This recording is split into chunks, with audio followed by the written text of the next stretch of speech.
ৰেলৱেৰ কৰ্মচাৰী নিৰ্বাচনক লৈ উখল মাখল মালিগাঁওস্থিত উত্তৰ পূব সীমান্ত ৰেলৱেৰ মুখ্য কাৰ্যালয় চৌহদ 4, 5 আৰু 6 ডিচেম্বৰত তিনিদিনীয়াকৈ ৰেল বিভাগ কৰ্মচাৰীৰ নিৰ্বাচন অনুষ্ঠিত হ'ব। 12 ডিচেম্বৰত ওলাব ফলাফল। ৰেল কৰ্মচাৰী কেইবাটাও সংস্থাই নিৰ্বাচনত প্ৰতিদ্বন্দ্বিতা কৰিছে। যিটো সংস্থাই সৰ্বাধিক ভোট লাভ কৰিব সেইটো সংস্থাই প্ৰথম সংস্থা হিচাপে পৰিগণিত হ'ব।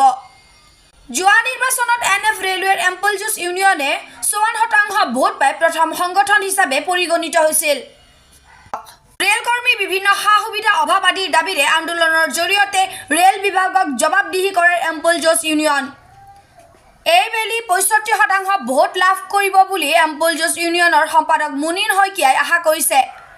নিৰ্বাচনক লৈ ইমূৰৰ পৰা সিমূৰলৈ ঘূৰি আজি মালিগাঁৱত এক বৃহৎ কৰ্মী সভাত অংশগ্ৰহণ কৰি কয় মুনিন শইকীয়াই।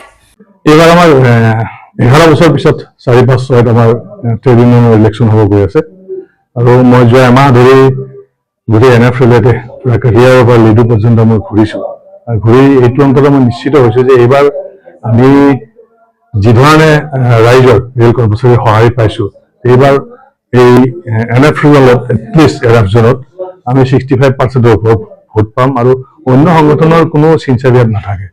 ৰিকগনিশ্যনৰ কাৰণে 35% ভোট লাগে পোল ভোটৰ, সেই ভোটটো বাকী কোনো সংগঠনে নাপায় এইটো আমি নিশ্চিত হৈছোঁ আৰু অনাগত দিনত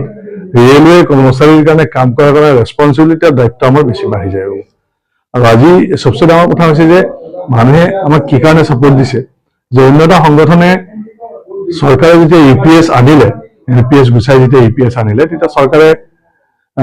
সংগঠনবিলাকক জনাইছিলে, কিন্তু আমি 28 আগষ্টতে আমি জনালো যে আমি UPS লৈ সন্তুষ্ট নহয়। কিন্তু বাকী যিটো সংগঠন আছে এই সংগঠনটোৱে লাল ঝণ্ডাৰ যিটো সংগঠন আছে তেওঁলোকে তাৰমানে এই UPSটোক ছাপোৰ্ট কৰি বিভিন্ন ঠাইত তেওঁলোকে মিডিয়াত বাইট দিছে আৰু তেওঁলোকে প্ৰচাৰো কৰিছে আৰু যোৱা 3 দিনমান আগতে ইয়াতে ডাঙৰ তেওঁলোকৰ নেতা আহি পিনেও অপেনলি কৈ গৈছে যে তেওঁলোকে they are in support of UPS। চ' প্ৰমাণ হৈ গৈছে আৰু হেৰিটো হৈ গৈছে, স্থিতি কাৰ কেনেকুৱা সেইটো একদম ৰাইজে ল'ব পৰা হৈছে যে আমি এতিয়া UPSৰ কাৰণে কোন কোন সংগঠন আছে কোনে কোনে প্ৰচাৰ কৰিছে সেইটো প্ৰমাণিত হৈ গৈছে। আৰু আমি কৈছোঁ যে আমি UPS নামানো, NPSৰ কাৰণে যুদ্ধ কৰিছিলোঁ 20 বছৰ আৰু যদি UPS গুচাবৰ কাৰণে বা UPS গুচাই নতুন যি পেঞ্চন নিৰ্ধাৰণৰ ঘোষণা কৰিছে UPSৰ নামত সেইটো গুচাই OPS অনাৰ কাৰণে আৰু 20 বছৰ আমি যুদ্ধ কৰিম। আৰু সেইকাৰণে আমি প্ৰায় 1400 কিলোমিটাৰ বাইক ৰেলী এটা কৰিছিলোঁ মই লিডুৰ পৰা কাটিহাৰ আৰু গোটেই ৰেল কৰ্মচাৰীৰ সঁহাৰি পাইছোঁ। অনাগত দিনত এইটো নিশ্চিত হৈছে যে OPS ৰাইজে বিচাৰে, OPS ৰেল কৰ্মচাৰীয়ে বিচাৰে আৰু OPSৰ ক্ষেত্ৰত OPS অনাৰ কাৰণে যে ৰেল কৰ্মচাৰীসকলৰ যে এটাই বিশ্বাস হৈছে যে NFL এমপ্লয়জন আৰু NFL যৌথ প্ৰচেষ্টাতে OPS আমি আনিব পাৰিম আৰু সেইকাৰণে গোটেই ভাৰতবৰ্ষতে NFLৰ প্ৰতি NFL এমপ্লয়জনৰ প্ৰতি ৰেল কৰ্মচাৰীৰ আগ্ৰহটো বাঢ়িছে আৰু এয়া প্ৰমাণিত হৈছে। প্ৰত্যেকখন মিটিঙত নতুন নতুন মানুহ জইন কৰিছে, বেলেগ সংগঠনৰ পৰা আহি জইন কৰিছে আৰু প্ৰত্যেকখন মিটিঙত বহুত মানুহ হৈছে ৰেল কৰ্মচাৰী। আজি এইখন আমাৰ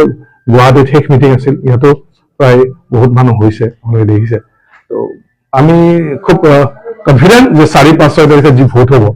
যে অনাগত দিনত আমি 65% ভোট পাম। ধন্যবাদ। প্ৰতিদ্বন্দ্বী আছে আৰু দুটা সংগঠন, এটা লেফ্ট পাৰ্টিৰ সংগঠন আছে আৰু এটা BJP কাৰ মই নাজানো, কিন্তু আৰু এটা সংগঠন আছে যে তেওঁলোকে হয়তো চৰকাৰী স্পন্সৰ্ড নেকি মই নাজানো, কিন্তু নামটো মই পাহৰি গৈছোঁ কি সংগঠন। মই বাকীবিলাক জানো যে ARFৰ এটা আছে আৰু এটা আপোনালোকে বিচাৰি ল'ব, মই নাজানো যিহেতু যে ৰাইজেতো নামেই নাজানে, ৰাইজে এইবিলাক সংগঠনৰ নাম নাজানে কাৰণ আমাৰ পৰা কিছুমান ৰাষ্ট্ৰীকেট কৰা মানুহ গৈ পিনে সংগঠনত জইন কৰিছে যে নাম আমি মনত ৰখাৰ দৰকাৰ নাই। ৰেলৱে কৰ্মচাৰীৰ হৃদয়ত আমি আছোঁ আৰু বাকী সংগঠন বাকী যি ARFৰ সংগঠন আছিল তেওঁলোকেও তেওঁলোকৰ স্থিতি হেৰুৱাইছে কাৰণ OPSৰ ক্ষেত্ৰত তেওঁলোকে যি কৰিলে, ৰেল কৰ্মচাৰী যিটো বিত্ৰে কৰিলে এইটো ৰেল কৰ্মচাৰী নাপাহৰে। ধন্যবাদ। সাংঘাতিক আমাৰ ভাল লাগিছে যে মই আজি এমাহ ধৰি গোটেই কেম্পেইনিঙত ঘূৰি আছোঁ গোটেই NFL কাটিহাৰৰ পৰা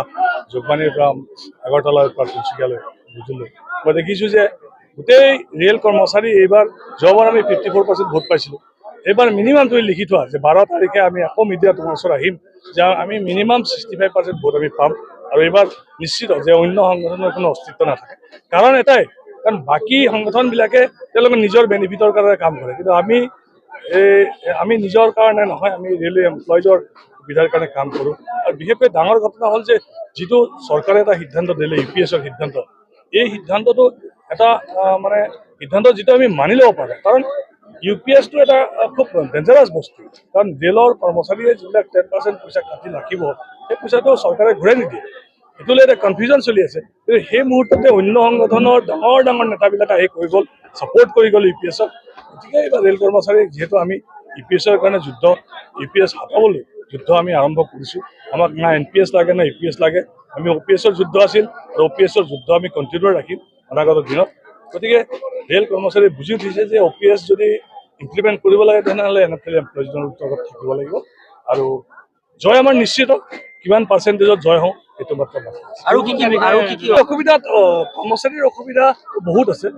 কৰ্মচাৰী প্ৰাইভেটাইজেশ্যনৰ অসুবিধা আছে আজি কৰ্পৰেশ্যন হৈ আছে সেইটো এটা অসুবিধা আছে আজি পষ্ট ক্ৰিয়েশ্যন হোৱা নাই সেইবিলাক এটা সমস্যা আছে এইবিলাক হৈ থাকিব বাট ৰিকগনিশ্যনৰ ইলেকশ্যন যিটো আছে সেইটো এটা খুব গুৰুত্বপূৰ্ণ